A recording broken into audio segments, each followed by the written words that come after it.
저는 일단은 사실 우리나라는 어떤 굉장히 사실 현실적으로 얘기를 하자면은 네. 굉장히 작은 국가예요. 굉장히 작은 국가입니다, 여러분들. 그렇기 때문에 오히려 미국의 영향을 받는 게 사실적인 거고. 네. 근데 어, 금통위에 대한 예상 상황을 얘기하려면은 네. 우리 미국에는 파월이 있죠. 예. 우리나라는 누가 있을까요? 이주열 총재님이 있으니까. 그죠? 이주열 총재님이죠. 네. 이주열 총재 입에서 나온 얘기가 네. 사실 시장의 방향성을 미리 예기 상황할 수 있는 시나리오로 작동될 가능성이 높아요. 네. 이미 이주열 총재 입에서 이제 굉장히 매파적인 발언이 너무 쏟아져 나왔어요, 여러분들. 그러니까 굉장히 중요한 얘기가 나오는데 우리가 지금 사실 굉장한 주요 지표를 눈에 띄고 있잖아요. 올해 우리나라의 굉장히 주요 지표는 뭐죠? 올해 이제 우리나라의 대선이죠, 여러분들. 대선이 남아 있습니다. 대선 전에 과거의 금리 인상을 어떻게 구조를 가져갔냐, 이것도 굉장히 중요한 사실인 것 같아요. 자, 일단은 굉장히 매파적인 요인을 발생을 했기 때문에 올해 이제 내일이죠. 내일 이제 가볍게 기준금리 인상을 25bp 할 가능성이 높습니다. 왜 이 가능성이 높냐? 너무 이제 매파적인 발언을 너무 쏟아냈기 때문에. 그리고 빠른 어떻게 보면 미국의 기준금리 인상은 오히려 금통위 관련해 갖고 진행할 수밖에 없는 여건이 되겠죠. 자, 그러면은 지금 현재 한국은행에 대한 기준금리가 1% 기록하고 있는데 내일 진행하게 되면은 1.25%가 됩니다. 1.25%가 된다고 해서 시장이 바뀌는 건 전혀 없습니다. 내일 포커싱을 맞출 거는 앞으로 향후 기준금리 인상에 대한 어떤 가능성을 측정하는 시간이 될 거예요. 기준금리를 인상을 합니다. 그리고 이후 코멘트가 굉장히 중요해지겠죠. 이후 코멘트가. 근데 지금 시장에서 시나리오를 쓰고 있는 건 일단은 5월 이후에 대한 가능성을 시사하고 있어요. 5월 이후. 왜냐? 우리나라는 이제 대선이 남았기 때문에. 과거 모멘텀상 어떻게 보면 대선 직전에는 기준금리 인상이 어떻게 보면 들어가는 시기에도 불구하고 주춤거리는 경향이 굉장히 커요. 그럼 올해 4월에 예정돼 있는 대선 전까지는 추가적인 기준금리 인상은 없을 걸로 판단이 되고 이후 어떻게 보면은 기준금리 인상에 대해서 진행을 할 가능성이 굉장히 높습니다. 이게 논점이에요. 자, 그러면은 코스피 시장에 어떠한 큰 변화를 일으키냐가 맹점인데 지금 시장에서는 기준금리 인상을 좀 공격적으로 진행을 하더라도 큰 변화에 대한 상황을 연출하진 않는다. 이게 제 논점입니다. 집중을 하셔야 돼요. 우리가 이제 기준금리 인상을 통해서 어떻게 시장이 변화를 하냐, 시장이 올라갈까요, 떨어질까요에 대해서 집중 포인트가 없다는 거예요. 매크로 환경에 대한 변화가 들어가는 거겠죠, 여러분들. 매크로 환경에 대한 변화. 사실 제일 간단한 질문인 이거잖아요. 회원님, 내일 기준금리 인상하는데 올라갈까요, 떨어질까요? 시청자분들 제일 궁금하신 게 그걸 거예요, 사실. 시청자분들 제일 궁금한 게. 자, 다만 우리가 비교를 해야 될 건 뭐냐면은 시장에서는요, 시장에서 기준금리 인상에 대해서 시도하는 건 너무 당연지사고 앞으로 이 기준금리 인상에 대한 모멘텀이 향후 진행하는 부분이 미국과 비교했을 때 어떻게 진행되고 있고 그게 미증시를 따라가냐 안 따라가냐에 대한 결정이에요. 정답을 정확하게 간단하게 얘기 드리면요, 기준금리 인상이 되면 시장이 어떻게 변하나요? 원래 경제 원칙적으로 따지자면은 긴축을 빨리 시작하면은 증시는 떨어집니다. 안 그래요? 자금을 다시 쓸어들이는 과정이기 때문에. 근데 이게 증시를 하락합니까? 지금 상황에서 그건 아니라는 거예요. 이제 매크로 환경에 대해서 제대로 볼 줄 알아야 된다고 제가 항상 설명을 하죠, 여러분들. 이게 중요한 거예요. 이게. 자, 최근에 디커플링이 드러났던 거에 다시 커플링으로 초점이 맞춰지는 한 해가 될 것이다. 이것만 포커싱을 맞추면 됩니다. 여러분들이. 자, 차트에 대한 비교상을 해보면은 우리가 어떻게 보면 쉬었다가 기준금리 인상을 하는 시점이요. 언제가 될까요? 작년 6월이겠죠. 정확하게 놓여져 있지 않나요? 지금부터. 여러분, 요 기준점 기준으로 자, 색깔을 제가 바꿔볼게요. 이 기준점을 기준으로 지금 빨간 선 보이시죠? 작년 첫 한국은행에 대한 기준금리 인상 시점. 이 기준점으로 지금 미증시와 코스피 시장에 대한 분리가 정확히 되죠. 보이시나요? 이 기준점으로. 왜 그럴까? 미국은 가만히 있는데 한국은행은 계속적으로 금리 인상을 시도했기 때문에 더 빠른 긴축에 대한 시도가 더 중요한 거예요. 그러니까 이 밸런스가 중요한 거죠. 밸런스가. 미국하고 이제 우리나라만 보겠습니다. 미국과 한국이 기준금리 인상에 대한 속도 차이가 제일 중요하다고 제가 얘기를 드리는 거예요. 여러분들. 미증시를 체크하는 이유가 미증시 통화 정책을 체크하는 이유가 여기서 나오는 거예요. 자, 근데 미국은 3월에 이제 기준금리 인상을 하겠다고 밝히는 상황에서 올해 공격적인 긴축 시도를 하죠. 상황이. 그래서 CPI가 높게 나옴에도 불구하고 빠른 긴축에 대해서 이미 결정을 했기 때문에 오늘 CPI에 대한 부분이 증시에 영향을 끼치지 않는 겁니다. 중요한 건 미국이 앞으로 어떤 행보를 보이냐에 대한 결정이에요. 지금 모든 시장에 대한 포커스는 뭐죠? 미국이 3월에 금리 인상할 거야. 그리고 추가적으로 올해 2번 인상할 거야. 근데 어제 파월이 청문회에서 밝혔던 거는 더 할 수도 있어. 높은 인플레이션이 유지되면 굉장히 공격적인 모멘텀이 유지됐다는 걸 확인들 하셨을 거예요. 그러면은 지금 시장에서 앞으로 미국은 계속적으로 금리 인상을 시도할 거고 여러분들 그럼 한국은행이 언제까지 금리 인상을 시도할 수 있을 것 같아요? 적정 금리 때까지예요. 적정 금리라는 건 뭐냐? 1.5%에서 2% 사이입니다. 근데 한국은행이 몇 번 더 금리 인상하면 1.5%가 돼요? 2번이잖아요. 그죠? 이미 한국은행은 미리 선조치를 했던 거예요. 그러면 앞으로 이 격차가 줄어들면서 예상이 되기 때문에 기준금리에 대한 어떤 모멘텀이요. 여기서부터는 커플링이 작년 12월부터는 들어간다는 거예요.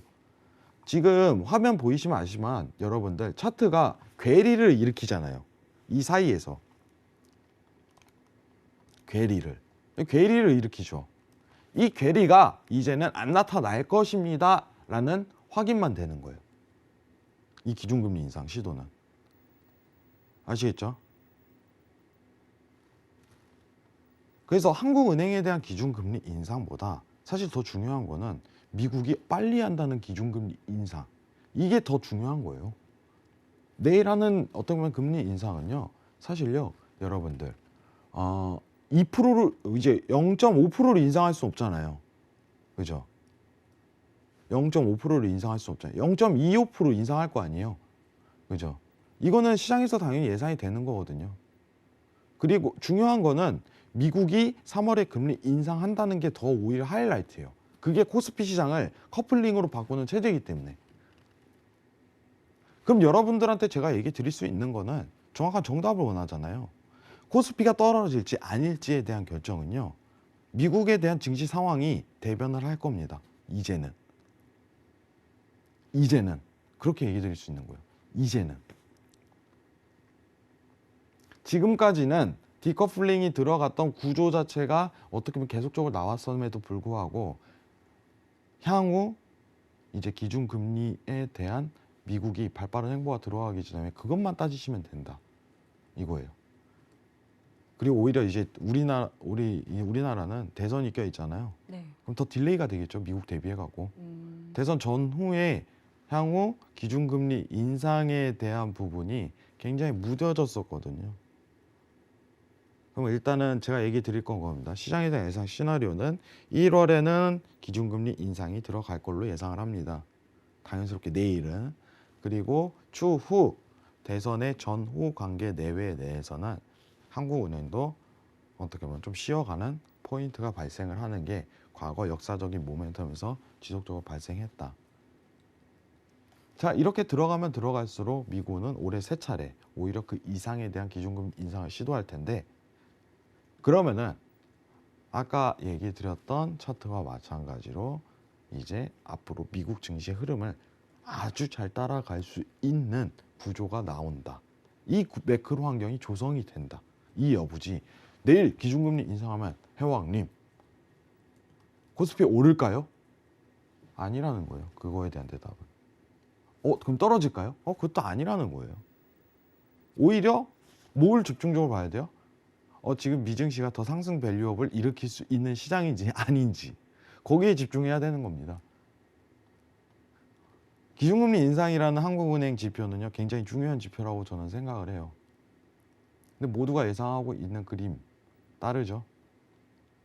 근데 지금 시장에서는 오히려 중요하지가 않습니다. 여러분들, 첫 6월에 있는 기준금리 인상은 굉장히 중요했어요. 근데 지금은 중요하지가 않습니다. 오히려 전일 미국 장에 대한 흐름도, 그리고 향후 미국 장에 대한 흐름도가 코스피 시장을 발견할 가능성이 높아요. 그러니까 이게 어떻게 보면은 여러분들 딱 집중해야 될 게 지금 미국 장을 더 집중해야겠구나. 이게 하이라이트입니다. 그것만 이해하시면 됩니다. 이상입니다. 네, 한국은 좀 미국의 통화 정책에 좀 발맞춰 갈 수밖에 없기 때문에 미국의 행보를 눈여겨보는 게 중요하다라고 짚어주셨습니다. 이에 일환으로 좀 약달러가 지속이 되면서 오늘 원달러 환율이 1,180원대로 레벨을 낮췄거든요. 그럼 앞으로도 계속해서 이 후행 지표로 볼 수 있는 원달러 환율 좀 약세를 보일까요? 네, 약세를 보입니다. 예. 굉장히 간단하게 얘기 드릴게요. 네. 약사 잠시만 제가 그때 얘기를 했는데, 예. 통화 정책에 대한 방향성이 이제 디커플링이 들어간다는 거는 미국이 따라온다는 거고, 네. 그 속도 차이가 이제 원달러에는 영향을 끼쳐요. 제가 얘기했잖아요, 여러분들. 원달러 걱정하지 말라고. 네. 원달러 걱정 안 해도 되죠, 지금? 얘기가 안 나올 거예요. 네, 그러니까 이제는 노란톡으로 질문 좀 많이 안 주시더라고요. 네, 얘기 안 나오고 언론에서도 안 나올 거예요. 왜 그러냐? 근데 저는 미리 얘기 드렸잖아요. 이거 큰 문제 안 된다고. 여러분, 문제 안 되잖아요. 왜 그럴까요? 미국이 기준금리 인상하면 어차피 다 내려갈 부분인데, 당연하게. 제가 만약에요, 여러분들 투자를 원달러 가지고 한다면은 떨어지는 값에 대한 어떤 투자 활동을 펼칠 거예요. 너무 당연하게 올 한해는. 그럼 1,200원대에서 매물대에서 또 내려간다는, 어떻게 보면 이제 펀딩이라든가 투자 상품이 있을 거 아니에요. 그 구조를 찾으면요, 이건 수익 나기 굉장히 좋아요. 안 그래요? 미국의 흐름과 한국에 대한 흐름을 비교하고 있기 때문에 여러분들, 미국이 더 공격적으로 올 한해는 기준금리 인상을 시도할 거 아니에요. 그죠? 한국 대비해갖고. 그럼 원달러는 자연적으로 떨어지게 돼 있거든요. 원달러입니다. 여러분들, 근데 저희가 이제 신세계에서 제일 네. 중요하게 얘기하는 건 뭐냐면요. 네. 자, 우리가 흔히 달러가 96달러를 기록했다, 이렇게 얘기를 하죠. 97달러를 기록했습니다 하고서 지금 달러 차트를 한번 보도록 할게요. 네. 여러분들, 이 달러 차트랑 원달러는요, 여러분 완전히 다른 차트예요. 완전 다른 차트입니다. 우리가 이제 해서문 신세계에서 얘기하는 게, 이게 헷갈리지 마세요, 여러분들. 자, 우리가 보는 지금 US 관련해 갖고 지금 94.670의 수치, 이 수치는요, 전 세계적으로 발생하는 부분이고, 거기에 대한 달러 기준값입니다. 아시겠죠? 근데 우리가 지금 얘기하는 원달러는 뭐예요? 한국과 미국 대비잖아요. 두 상대적인 두 국가만 따지는 거예요. 두 국가만. 이 평가잖아요. 그럼 원달러를 따지려면 두 국가에 대한 통화 정책만 따지면 됩니다. 여기 우리가 큰 타이틀로 지금 94.660 기록하고 있는데, 이건 뭘 따져야 되냐? 여러분들, 전 세계를 다 따져야겠지만 그 중에서 가장 많은 비중을 따지고 있는 유로존과 미국을 비교하시면 가장 쉬운 거잖아요. 아시겠죠? 실제로 58%예요. 58%. 유로존이 차지하고 있는 게, 달러에 대한 비중이. 전 세계 막 이제 1%, 5%, 3% 다 이렇게.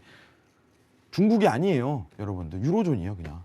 그래서 제가 항상 달러에 대한 체킹 포인트에 들어갈 때 이제 유로존을 가지고 논하지, 중국에 대한 통화 정책 비교를 가지고 달러 평가를 하지 않는 게 거기서 나오는 거예요. 아시겠죠? 쉽게 이해하시기 바랍니다. 간단하게 정리해 드릴게요. 원달러 문제 안 됩니다. 더 1200원 하방으로 계속적으로 올해 모멘텀이 그려질 거예요. 이걸로 증시 연동해서 보지 말자. 아직도 그러더라고요. 원달러가 안정화됐다고. 그래서 코스피가 올랐습니다. 여러분들 앞뒤가 안 맞아요. 저는 사실 그런 발언 자체가 이해가 안 가요. 원달러가 안정화돼서 코스피가 추가 하락을 모면습니다. 말이 안 되는 소리예요. 저는 그 얘기 드리고 싶어요. 그런 얘기를 한다면은 경제 책부터 다시 배우세요. 아예. 그 매크로 환경이 구성이 되는 거지 미증시를 따라가냐 아니냐. 안 그래요? 그거 원달러가 떨어졌기 때문에 원달러 이제 시장이 안전합니다. 그 발상 자체가 굉장히 경제에 대한 이해를 하나도 못하는 사람이구나. 그거 여의도 가서 경제를 아는 사람한테 얘기하면요, 그거 웃어요. 농담 아니라. 뭐야 하면서 어떻게 저런 얘기를 꺼내? 원달러 가지고 코스피를 논하는 사람은. 코스피 시장이 안 좋게 되면은 이제 무역 수지 어떻게 보면은 시장에 대한 금융 위기가 항상 발생했을 때 무역 수지에 대한 악화가 드러나잖아요. 그리고 통화 정책이 급변하는 상황이 연출되죠. 여러분 그러면은 전 세계적으로 금융 위기가 왔을 때 미국이 돈을 많이 풀까요? 한국이 많이 풀까요? 찍어내는 양만 절대값 따지면 당연히 미국이겠죠. 그렇기 때문에 원달러가 급등하는 거예요. 안 그래요? 맞지 않나요, 여러분들? 근데 이 원달러가 급등하면 마치 시장이 무너진 거 마냥 그림새를 그리는 거예요. 이해를 단단히 잘못하는 겁니다, 여러분들. 최근 원달러가 1200원 초반까지 급등했던 건 뭐예요? 여러분들, 한국은행이 기준금리 인상을 빨리 하기 때문입니다, 그냥. 근데 지금 미국 한다잖아요. 그럼 자연스럽게 떨어지는 거죠. 네. 걱정하지 마시기 바랍니다. 네.